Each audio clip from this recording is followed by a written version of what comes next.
검찰이 박근혜 전 대통령에 대한 구속영장을 청구함으로써 국정농단 수사는 사실상 마무리 국면에 돌입했습니다. 이제 박 전 대통령의 운명, 법원의 결정에 맡겨지게 됐는데요. 조혜진 전 새누리당 의원, 서정욱 변호사, 차재원 부산 가톨릭대 초빙 교수 세 분 모시고 영장 청구의 의미와 향후 전망 등 짚어봅니다. 세 분 어서 오십시오. 안녕하세요.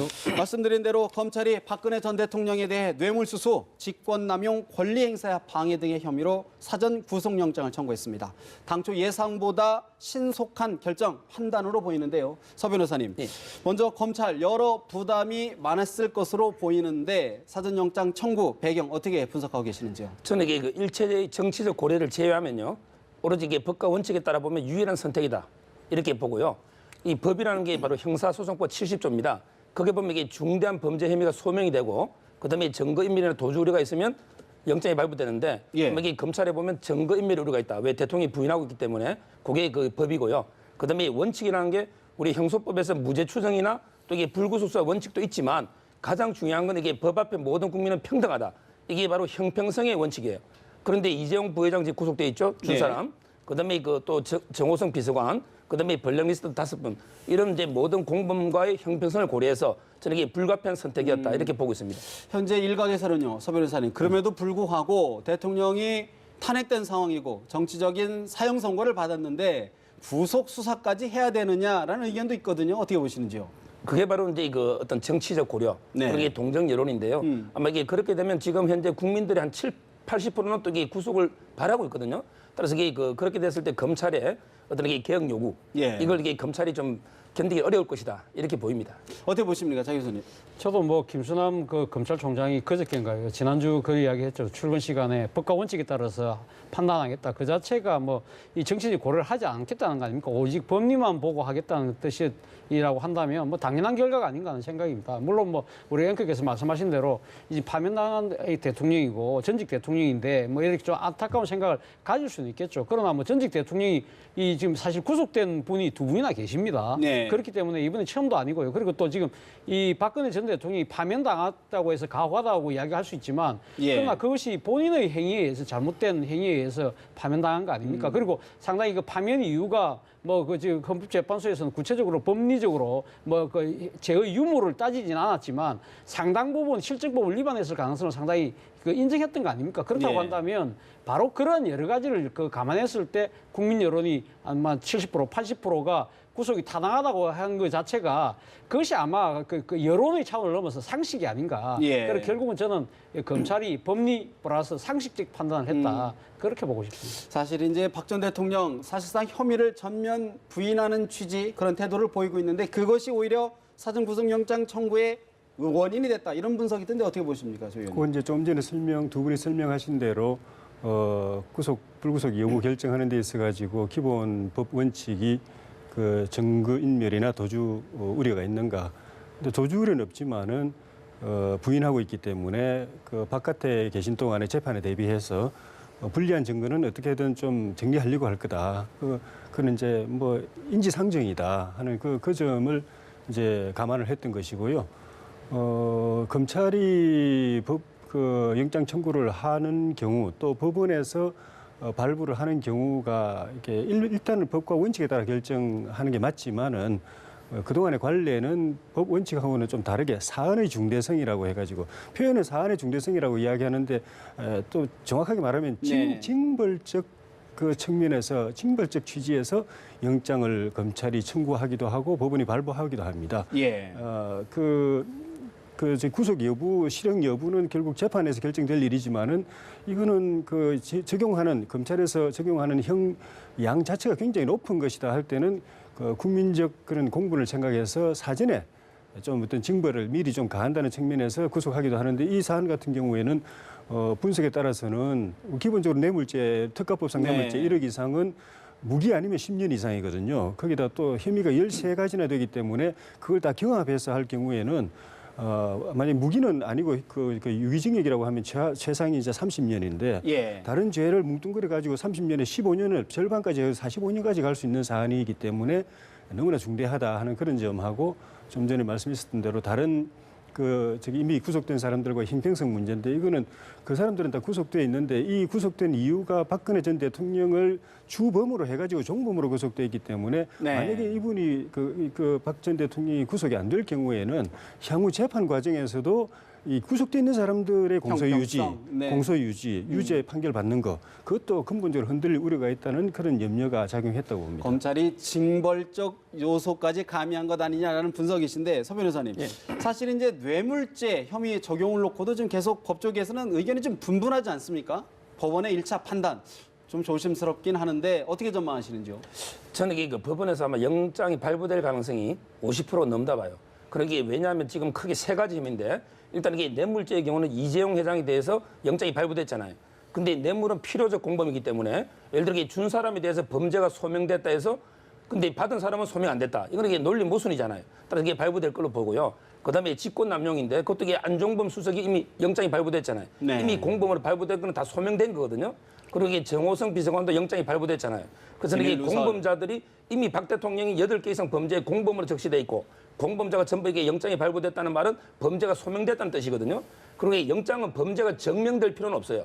이 말이 이재용 회장이 지금 다투고 있잖아요. 근데 이게 무죄되면 어떡하느냐 이런 지적이 있지만 그건 이게 본안에서 다툴 문제고 영장은 범죄가 소명, 즉 우월적 개연성 51% 이상의 소명만 되면 되기 때문에 예. 저는 이게 공범자 여러 형평성을 봤을 때 발부 가능성이 50% 넘는다 이렇게 봅니다. 발부 가능성이 50%가 넘는다 그러면 박근혜 전 대통령이 영장 실질 심사에 과연 참석할까 또 관심인데 어떻게 저는 전망하십니까? 이게 참석할 걸로 봐요.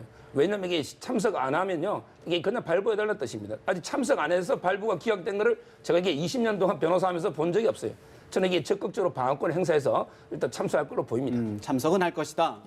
뭐 영장 실질 심사는 반드시 참석해야 될 의무가 있는 건 아니지만 뭐 그럼에도 불구하고 저는 아마 할 가능성이 높다. 물론 뭐 정호성 비서관이나 전 비서관이나 안종근 전 수석 같은 경우는 영장 실질 심사에 나가지 않았습니다. 뭐 본인들 그때 당시 입장에서는 어차피 구속이 불가피하다고 생각을 했기 때문에 아마 그랬던 거 아닌가 싶은데 저는 뭐 박근혜 전 대통령이 그런 이 지금 법리를 다툰다든지 이 지금 구속을 면해 보겠다든지 그런 차원에서 이 영장 실질 심사에 응한다기보다는 네. 저는 일종의 정치적 투쟁의 과정으로서 할 가능성이 있다. 벌써 뭐 김평호 변호사나 그리고 또 박근영 씨 동생인 박근영 씨가 지금 박근혜 전 대통령의 이런 여러 가지 지금 행보에 대해서 정치적 순교라는 단어를 쓰고 있습니다. 네. 그렇다고 한다면 박근혜 전 대통령이 지금 줄곧 일관되게 단 하나의 혐의도 인정하지 못한다는 거 아닙니까? 모든 게 엮였다고 지금 생각을 하고 있다고 한다면 어차피 법원에서 그러니까 구속영장을 발부하더라도 좋아, 내가 당당히 맞서는 모습을 보여주겠다는 그런 이제 정치적인 퍼포먼스를 통해서 메시지를. 예, 그렇죠. 자신을 지금 이제 안 그래도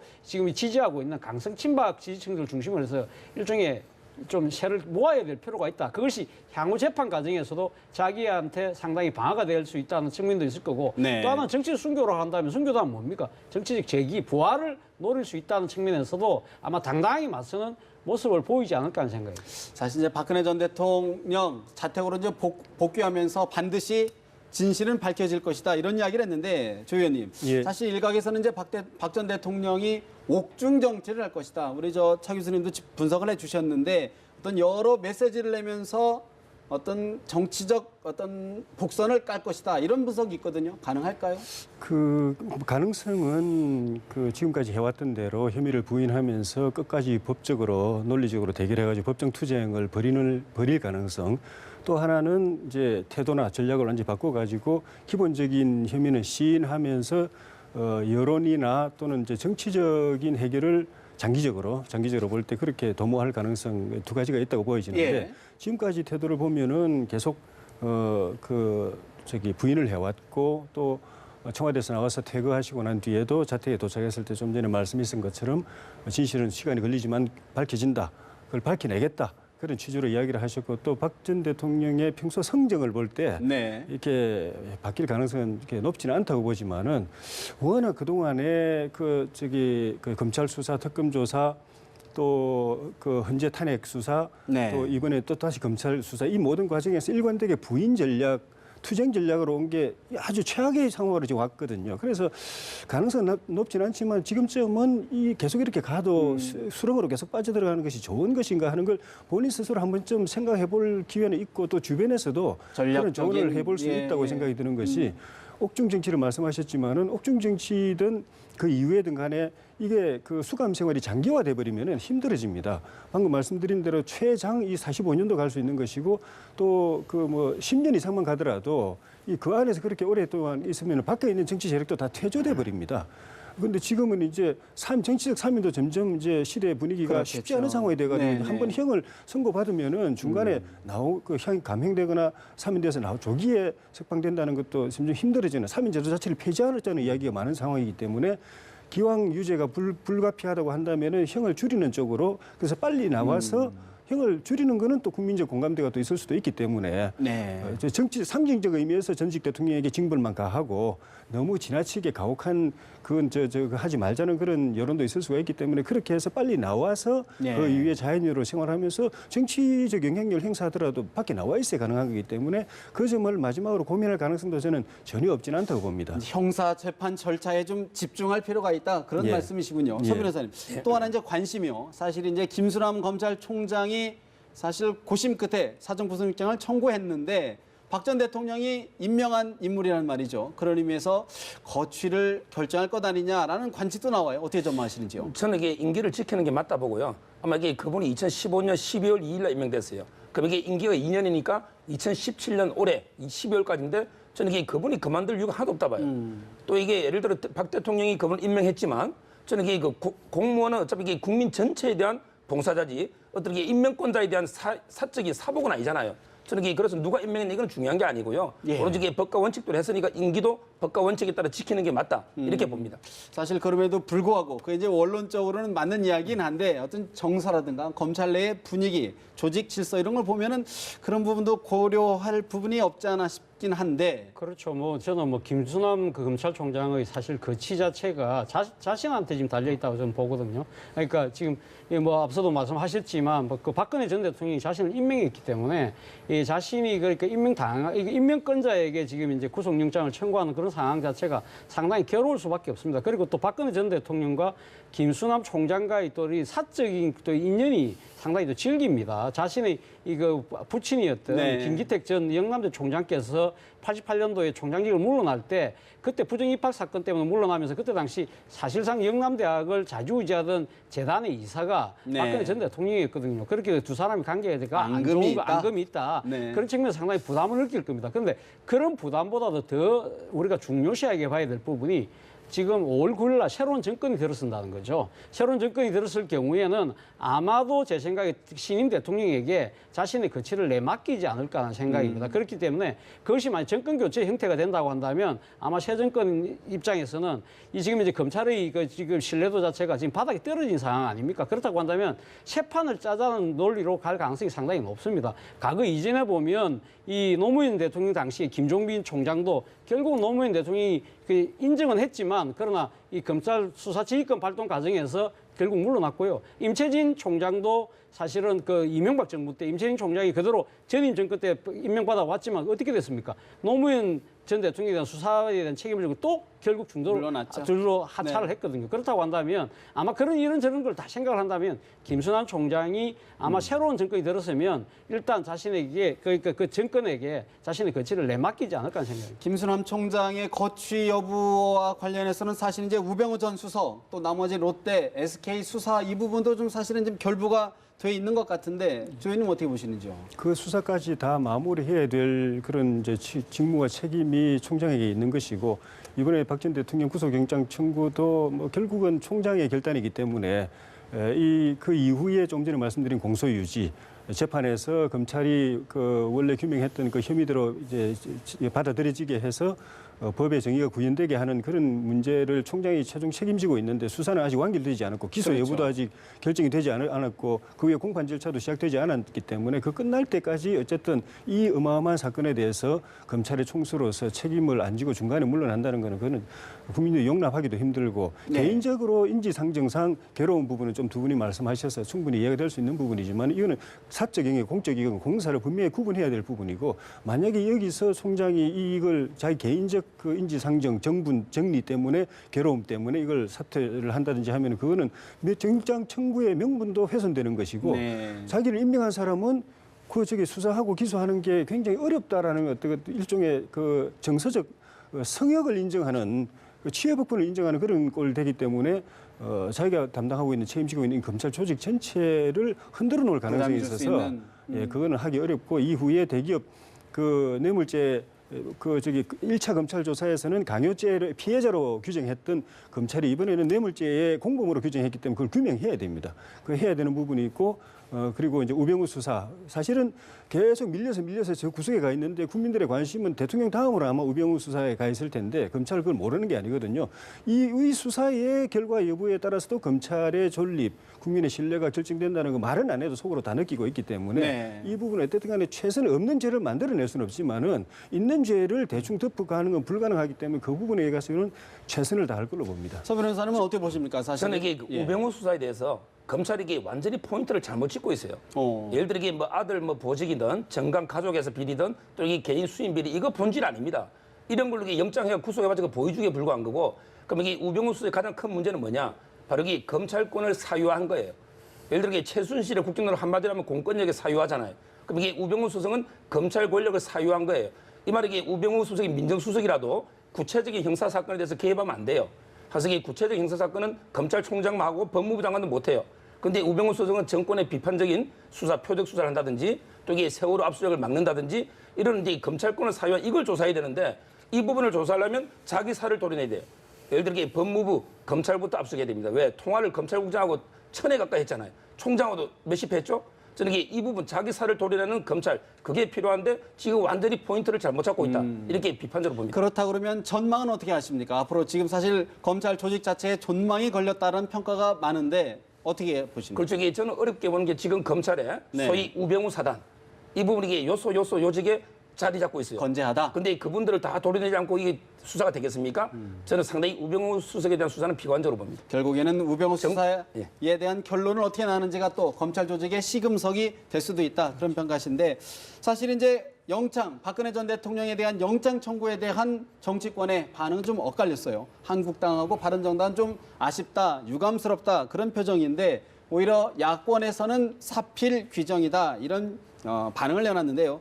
차 교수님, 이번 아무래도 대선 전국의 표심 과연 어떻게 줄 것인지가 주목이 될 수밖에 없습니다. 어떻게 보시는지요? 뭐 저는 뭐 박근혜 전 대통령이 구속이 되든 아니 그러니까 그 구속영장을 그러니까 청구를 하든 안 하든 어차피 뭐 정치적 영향은 뭐 불가피하다고 봅니다. 보지만 그러나 그것이 정도의 차이인데요. 제가 생각했을 때는 조기 대선에는 결정적인 저는 변수로 작용하기는 어렵지 않을까라는 생각입니다. 지금 뭐 이 박근혜 전 대통령이 설사 구속영장이 발부돼서 이제 수감이 된다고 하더라도 그것이 과연 표심을 흔들 만한 이것이 영향력이 있을까라는 생각입니다. 왜냐하면 지금 구속에 대한 그 그러니까 국민 여론이 그 70에서 한 80% 사이가 왔다 갔다 한다면 다수 국민이 지금 원하고 있는 결과고 그렇다고 한다면 크게 지금 그 대선에 이 지장은 그러니까 크게 영향은 없을 거라는 건데 다만 지금 이 소위 말해서 친박계 자유한국당 내에서는 상당히 의미 있는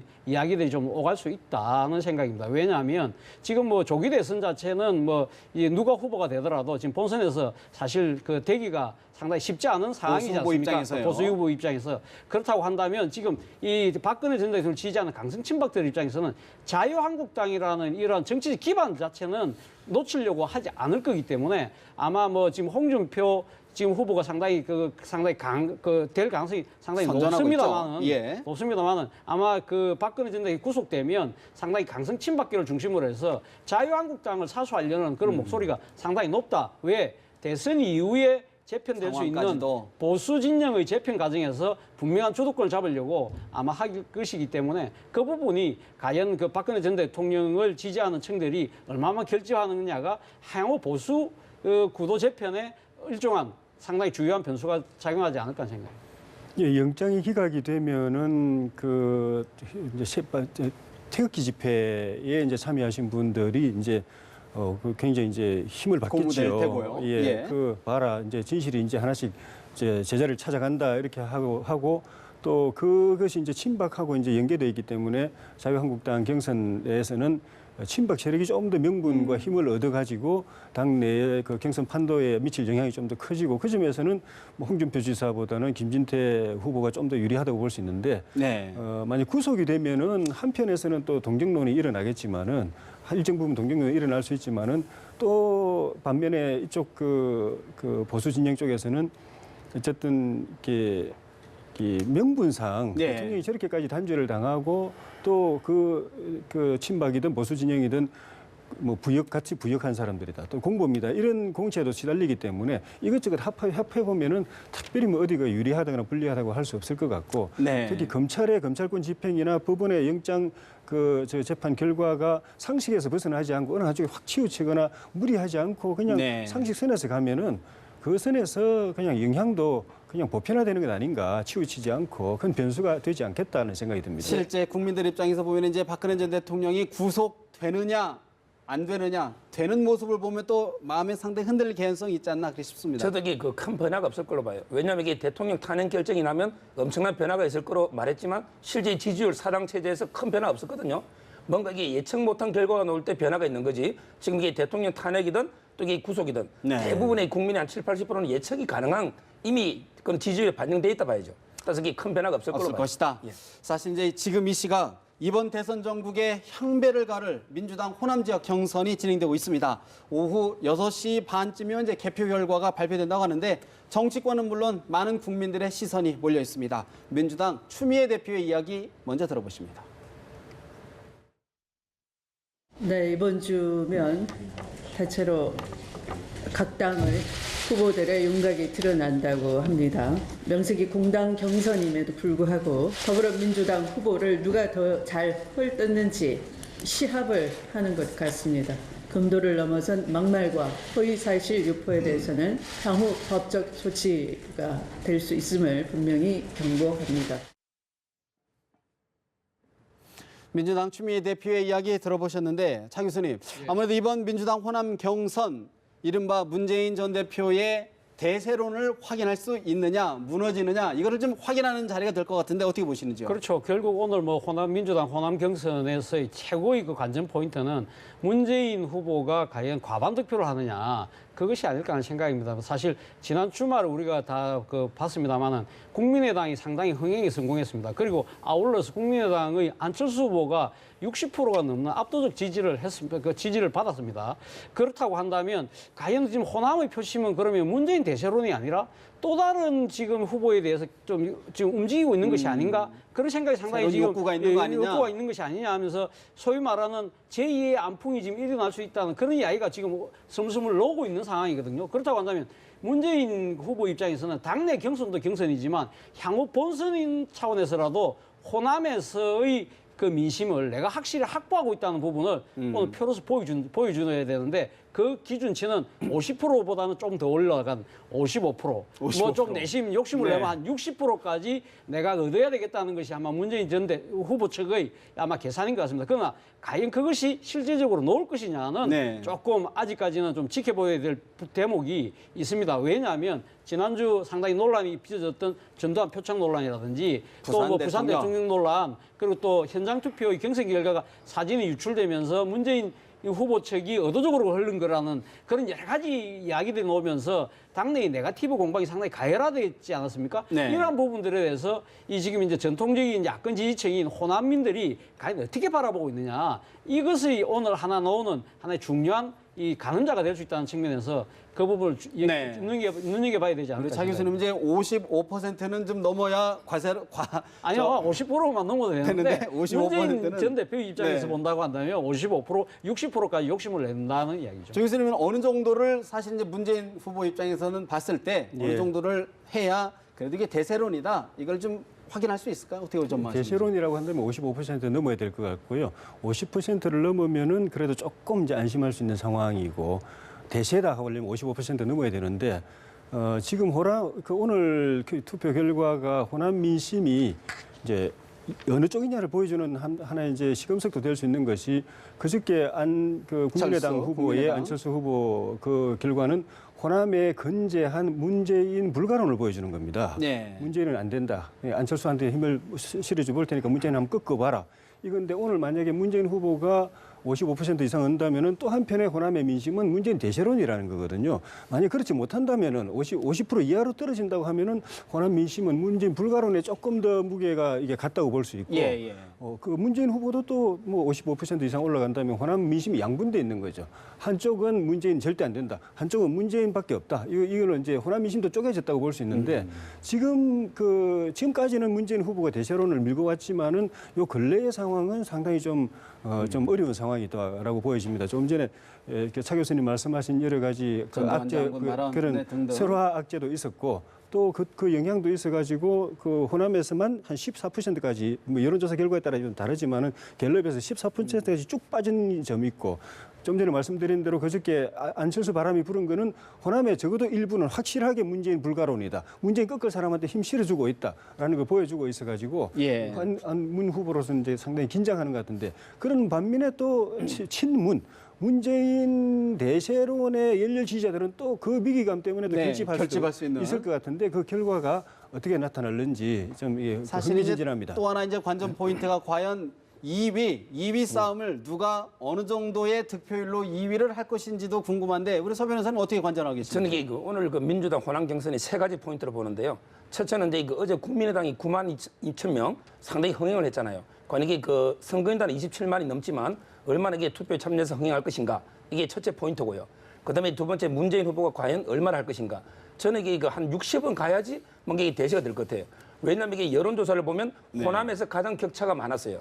안희정 후보하고 문재인 후보가. 만약에 다음에 영남이나 또 이게 충청은 안희정 후보 선전할 수 있기 때문에 호남에서 이게 그냥 50이 약간 넘거나 이래 가지고는 상당히 결선 투표까지 갈 가능성이 많다. 이렇게 보고요. 그다음에 저는 3위도 상당히 중요한 게 이 싸움이 세 번째 포인트가 바로 이게 그 이재명 시장이 상당히 호남에서 최근에 선전하고 있어요.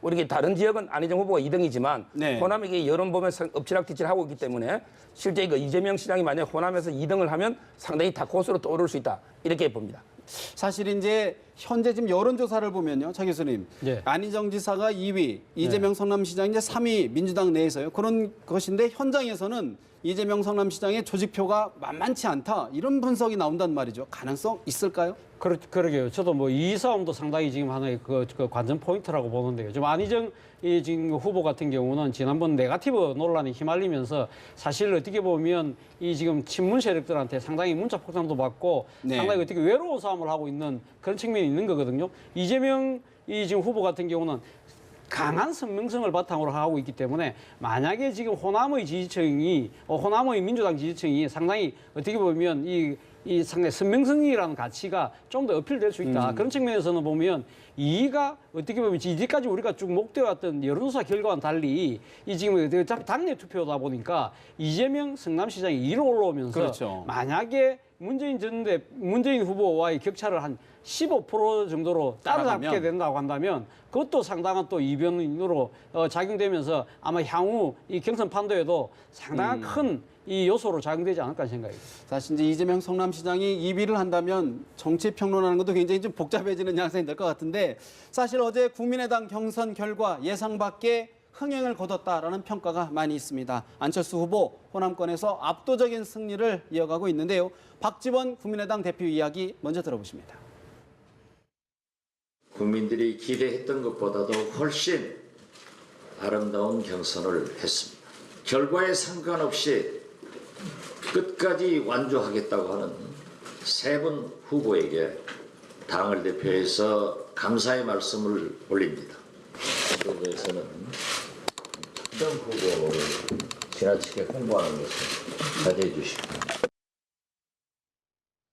국민의당 박지원 대표 기대했던 것보다 훨씬 아름다운 경선을 했다. 자체 평가를 내렸습니다.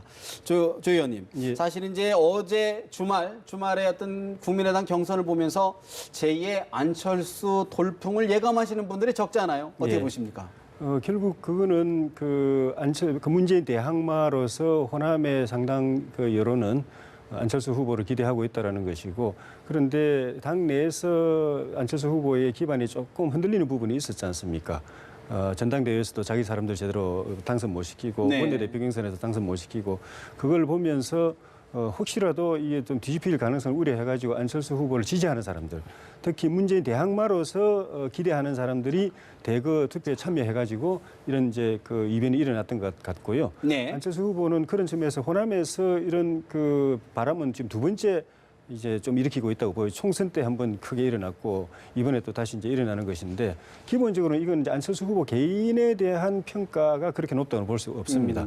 처음에 안철수 후보에 대한 지지가 높았을 때는 상당히 높았지만은 그 뒤에 시간이 지나면서 그 좀 후보 개인에 대한 빠졌죠. 평가는 예. 많이 빠져 있는데 지금 이제 그 결집되는 거는 문재인을 어떻게든 꺾어야 된다는 그 여론의 결집인데 그런 측면에서 그 안철수 후보가 지금까지 문재인 그 맞설 사람 나밖에 없다. 문재인 꺾을 사람 나밖에 없다. 결국 본선에 가면 문재인하고 안철수 우리 둘이 붙는다. 둘의 대결이다. 그리고 내가 이긴다. 하고 이게 자기 암시를 하듯이 국민들에게 또 암시하듯이 그렇게 해왔던 것이 자기의 결기를 보여준 것이 효과를 보고 있는 것인데 문제는 이제 그 문재인을 꺾기 위해서 필수적인 것이라고 일반적으로 다 이야기하는 것이 반문연대 단일화인데 네. 이거에 대해서 지금까지는 좀 소극적으로 이야기하고 있어서 물론 저는 제가 바뀔 가능성도 있다고 보이지만은 이제 국민의당 안에서 변수 없이 자기가 확실하게 당선되기 위해서 지금까지 그랬을 수는 있는데 되고 나면은 어떻게 그 될 전략에도 변화가 있을 것이다. 왜냐하면 자기 밀어준 사람들이 결국은 똘똘 뭉쳐서 문재인 이기라는 데 있다는 걸 자기가 부인 못하기 때문에 그 점은 좀 변화가 있을 것이라고 결국은 봅니다. 안철수 후보, 안철수 전 대표가 이야기해온 자강론, 스스로 힘을 키워야 된다는 거를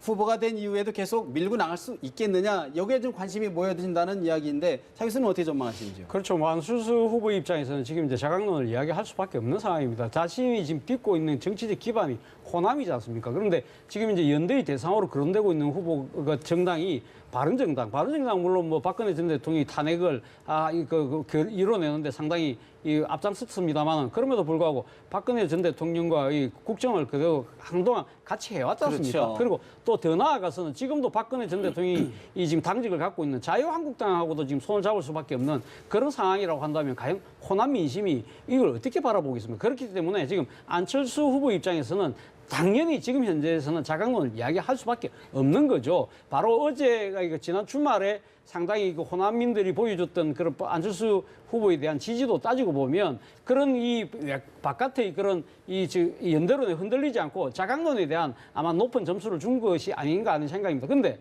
문제는 본인이 이야기하다시피 이 본선 자체가 문재인 대 안철수의 싸움이라고 한다면 그러면 바른정당이나 한국당에서 후보들이 그러면 가만히 있습니까? 그분들이 가면 어떤 식으로든 그러면 정리가 돼야 되는데 그렇기 때문에 본인 입장에서는 어떤 식으로든 연대를 안 할 수는 없을 겁니다. 그런데 지금 이와 관련해서 안철수 후보가 쓰는 표현 중에 재밌는 표현이 하나 있죠. 국민에 의한 연대입니다. 그러니까 본인이 지금 현재 왜 그러면 여러 가지 박근혜 전 대통령과의 그 국정농단에 대한 책임 문제도 있지만 사실 어떻게 따지고 보면 정치적 명분이 약하다는 거거든요. 사실 특정 정당, 특정 후보의 집권 저지를 위해서 뭉치는 연대 자체가 얼마만큼 명분이 있고 정치적 시너지가 있을 수 있겠습니까? 그렇기 때문에 들고 놓은 것이 결국 국민에 의한 연대다. 그럼 국민에 의한 연대는 뭐냐? 국민적 지지율이 높은 사람 밀어주자. 그 이야기 아니겠습니까? 그렇다고 한다면 사실 이 연대를 위한 룰 협상 이런 것 자체가 사실 쉽지는 않을 것 같고요. 그 부분 시간도 촉박하고 이런 부분들을 과연 어떻게 극복할 것인지는 오롯이 안철수 후보의 몫인 것 같습니다. 저는 이게 그 정치권의 최근 화두 중에요. 가장 이게 문제가 많고 말이 안 되는 게 반문연대라 봐요. 예를 들어 이게 공통의 어떤 정치 철학이나 어떤 이게 가치의 공유가 없이 특정인을 반대해서 연합하자. 이러면 이 정권이 잘 되겠습니까?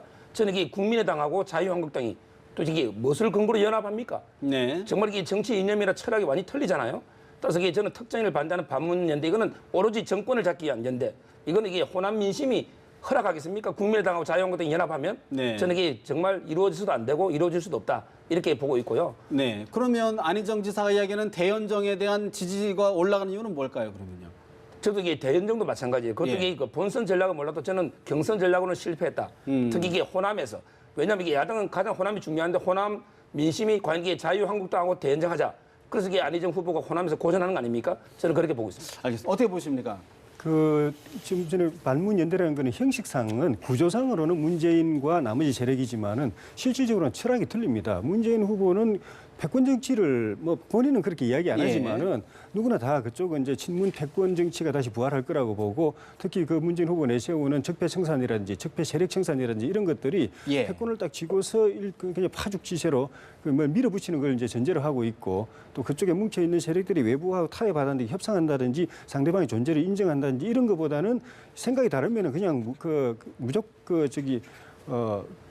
폭격을 가하는 그런 정치 양태를 하는? 보이기 예, 때문에 무차별 폭격을 가는 그런 정치 양태를 보이기 때문에 국민들의 눈에 저쪽 사람들이 집권하면은 박근혜 패권 못지않게 굉장히 일방 독주하고 독선적으로 나라를 운영할 것 같다라는 그 우려가 예. 이쪽 사람들을 다 뭉치게 하는 측면이 있고 그 반면에 이쪽 사람들은 같이 하자, 협치하자, 예. 또 통합적으로 정권을 운영하자, 연정하자 하는 생각에 대해서 철학적으로 이게 공유되어 있는 사람들입니다. 그걸 위해서 또 개헌도 상당 부분 또 이제 공감대가 있는 것이고 그래서 이쪽 문재인 후보 진영이 집권했을 때 하고 나머지 후보 진영이 집권했을 때 정권 운영의 패턴이 틀리기 때문에 예. 또 협치라든가 또 그 연정이라든가 분권이라든가 또 통합 이라든가 이런 것들이 사실 시대 흐름이 그쪽으로 가는데 지금 탄핵이 이번에 벌어진 그 핵심적인 이유로 제왕적 대통령으로 일컬어지는 거는 패권 정치가 이런 걸 낳았다는 것이 이게 우리 역사적인 지금 예. 교훈이 되고 있기 때문에 이것이 그냥 그 무언칙한 그냥 누구를 떨어뜨리기 위한 배제하기 위한 야합하고 그런 건 아니다. 측면이 다르고 그 점에 있어 가지고는 이미 상당한 공감대가 형성돼 있어서 그걸 어떻게 엮어내느냐가 사실은 이제 반문연대 진영의 핵심적 역할 현재 구도로는 이제 안철수 전 대표가 참여하느냐 안 하느냐가 어떤 성패를 가른다 보는데 예. 거듭 말씀해 주셨지만 안철수 전 대표 입장에서는 이렇게 할 수도 없고 저렇게 할 수도 없는 지금 딜레마가 있는 거 아닙니까? 지금까지는 예. 당내에서 후보가 되는 과정에서는 변수가 있으면 안 되기 때문에 예. 또 여차하면 그 후보 단일화 이야기하면은 돼서 안 되면 출마 안 하는 거 전제로 하지 않습니까?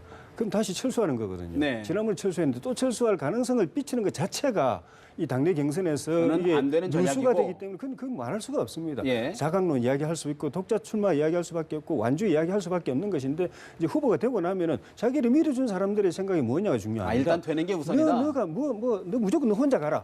뭐 문재인 아니기도 좋다. 이번에 떨어져 야당해도 좋다 하면 그대로 갈 건데 그렇지 않고 너는 사실 이게 캐파가 요 정도인데 그 문제는 이기는 것이 중요하기 때문에 너한테 힘을 실어주니까 네가 그걸 엮어봐라라는 여론이면은 그 무시할 수가 없고 호남의 상당 부분도 좀 전에 말씀드린 것처럼 문재인 불가론이 저쪽에 많이 가 있고 당내 의원들은 상당수가 또 그렇게 그 생각하고 연대를 또 후보 단일화를 주장하고 있기 때문에 후보로 확정되는 순간부터 다른 전략을 논의가 그쪽으로 갈 새로운 가능성이 있고 좀 물꼬가 전에 틀 것이다. 사 교수님 말씀하신 그 저기 안철수 후보의 그 표현은 그런 걸 이미 이제 포석과 자락을 깔아두는 걸로 봐도 저는 지나친 해석이 아니라고 봅니다. 그렇다고 하면 이제 보수 진영의 움직임, 과연 보수 진영에서는 어떤 후보가 떠오르고 하는지가 또 연대의 성패를 가를 수 있을 것으로 보이는데요. 임명진 자유한국당 비대위원장 이야기부터 먼저 들어보십니다. 이 자유한국당 대통령 후보 선출까지는 5일밖에 남지를 않았습니다. 우리 당의 비전을 국민 여러분들께 알리는 데 턱없이 부족한 시간입니다. 그렇지만 우리 자유한국당과 후보자 네 사람은 5일을 50일처럼 5개월처럼 여기면서 달려야 하겠습니다. 지금은 단일화 얘기는 좀 시점상 너무 이른 얘기다 이렇게 생각합니다. 국당까지도 생각을 하고 계시는 거죠? 그렇죠. 만약 연대가 된다면 다 같은 그런 소위 친문과 반문 세력의 연합을 아직도 생각을 하고 있습니다. 각 당의 후보가 결정된 후에 여러 가지 환경을 보도록 하겠습니다. 자유한국당이랑 국민의당 둘 중에 뭐 한국당하고 조금 더 우선순위가 있지 않겠느냐. 아니 각 당의 후보가 선출될 때까지 일찍 그런 말 하면 안 됩니다. 만약에 한국당이랑 단일화 할 때 그 이야기 대답 안 하겠습니다. 아니 대통령에 대한 징계나 친박에 대한 조건이 있어야 가능하다는 생각이 일체 말씀 안 드리겠습니다. 바른정당 김무성 의원 일체 말을 안 하겠다. 후보 단일화는 시기상조다라는 좀 범여권의 반응인데요. 차 교수님, 네. 사실 지금 범여권에서는 녹록지 않은 상황인데 후보 단일화 가능성 어떻게 보시는지? 시기상조라고 이야기하지만 사실 시기가 늦었죠. 따지고 보면 지금 뭐 그 선거가 지금 본 선거가 4월 17일부터 이제 선거운동이 시작되는데 남아있는 시간이 그렇게 많지 않습니다. 그렇기 때문에 지금 하려고 하면 마음만 먹고 있을 것이 아니라 지금부터 행동에 들어갔어야죠. 그런데 어차피 지금 각 당이 지금 당내 경선을 지금 벌이고 있기 때문에 아마 지금 뭐 이번 그러니까 28일 날 자유한국당에서 바른정당에서 먼저 선출하고 31일 날 자유한국당, 4월 4일 국민의당 후보가 정해지고 나면 아마 본격적으로 아마 그 후보 그 연대를 위한 빵빠레가 울릴 겁니다. 울릴 수밖에 없는 거고요. 그렇다고 한다면 그런데 과연 이것이 앞서도 제가 말씀드렸지만 과연 이것이 제대로 굴러갈 것인가 그 부분에 대해서는 저는 좀 사실 좀 회의적인 관측을 갖고 있습니다. 앞서도 제가 이야기했다시피 일단 시간이 절대적으로 부족합니다. 부족하고 지금 여러 가지 뭐 경선 룰을 만들고 하는 것 자체가 지금 바로 또 3당이 바로 통합으로 지금 완샷으로 이렇게 뭐 연대를 하는 것도 아니고 단계를 거쳐서 가야 된다고 한다면 더 시간이 더더욱. 지금 상당히 불리한 거고요. 또 하나는 앞서도 제가 말씀드렸지만 명분 자체가 약합니다. 명분 자체가 약하다. 지금 바른정당과 지금 그 자유한국당 사이에도 지금 문치는 부분에 있어서 도로 채널당 되는 거 아니냐는 그 반발이 있는 거고요. 국민의당 입장에서도 본다고 한다면 과연 부역 세력들과 어떻게 손을 잡을 수 있느냐 그런 부분들 그리고 뭐 그런 것들이 상당히 힘든 명분이 아닌가 생각합니다. 저도 그 자유한국당과 바른정당은요 정말 이게 후보 단일화가 불가능하고 해서도 안 된다 봅니다. 왜냐하면 이게 박 대통령 탄핵에 대한 입장도 극명히 다르지만 저는 이게 정치 철학이 틀려요. 예를 들어 이게 유승민 의원은 안보는 보수인데 경제는 진보예요. 근데 이 경제가 진보인데 어떻게 자유한국당과 연합이 됩니까? 저는 이게 가장 이상적인 거는 오히려 이게 그 바른당하고 국민의당이 오히려 이게 연합하는 게 어떤 지역 좌우 경상도, 전라도 오히려 이게 이념적으로는 그게 바람직하고 따라서 이게 저는 3파전 민주당 후보 그다음에 바른당과 국민의당의 오히려 단일 후보 그다음에 자유한국당 보수 후보 이게 오히려 바람직한 구도가 아닌가 이래 보고 있습니다. 3자 구도로 가지 않겠느냐 조심스러운 전망이신데 사실 이제 바른정당 28일이면 이제 대선 후보가 결정이 되는데 만약에 유승민 후보가 된다면 사실은 이제 지금 후보 연대에 좀 긍정적인 적극적인 반응이지 않습니까? 어떻게 전망하시는지요? 예, 그 보수 단일화 이야기를 했고 그다음에 유승민 후보가 네. 그다음에 국민의당과 연대도 가능하다, 단일화도 가능하다라고 이야기를 해놓은 상태인데 좀 전에 이제 서정욱 변호사님은 바른정당 입장에서는 자유한국당보다는 국민의당하고 후보 연대를 하든 뭐 정치 노선을 같이 하든 그게 오히려 더 이제 자연스럽다고 이야기를 하셨는데 어제 그 우리 바른정당의 그 대선기획단장 김용태 의원이 의원총회에서 그 제시한 그 안이 그런 방향이었습니다. 국민의당과의 그런 취지로 이야기를 했고 좀 전에 이제 김우성 대표께서 지금 일체 이야기 안 하겠다 시기상조다고 이야기하셨는데 사실은 그거는 후보고도 결정도 안 됐는데 또 후보 단일화는 기본적으로 후보가 상당 부분 결정해야 될 사안인데 내가 벌써부터 한국 기자 질문에 아주 구체적인 걸 물어봤거든요. 그 후보 단일화의 구체적인 조건을 물어봤는데 후보도 결정 안 됐고 후보하고 상의도 안 됐는데 내가 뭐 어쨌든 당의 평의원인데 내가 말하는 거 옳지 않다는 것 뿐이지 실제로는 자기 보관이 다 있는 것이고 후보가 결정되면 논의를 할 텐데 지금까지 흘러나온 거는 김무성 대표도 양쪽하고 다 해야 되지만은 약간 무게중심이 국민의당 쪽으로 조금 더 가 있는 듯한 그런 모습도 보여지고 있어가지고 유승민 후보도 내부적으로는 그런 부분에 대해서 원샷으로 가면 제일 좋지만은 그게 안 되면 단계적으로 가야 되는데 단계적으로 갈 경우에는 국민의당하고 먼저 해야 되느냐, 한국당하고 먼저 해야 되느냐를 고민하고 시간이 있는데 근데 너무 좀 촉박한 거 아닙니까? 내일 후보가 결정되거든요. 후보 결정되면은 내일 중으로 그걸 밝혀야 될 수도 있고 기자들의 입장을 후보에 대한 기자간담회에서 기자회견에서 제일 먼저 물어볼 게 그런 거기 때문에 입장을 이야기해도 내일 못한다 하더라도 2, 3일 안에는 입장을 정리해서 이제 발표를 해야 될 것 같습니다. 알겠습니다. 사실 이제 김종인 전 대표 여의도에 사무실을 내고 또 본격적인 행보를 취하고 있다고 하는데 김종인 전 대표의 동향도 좀 주시해봐야 될 것 같습니다.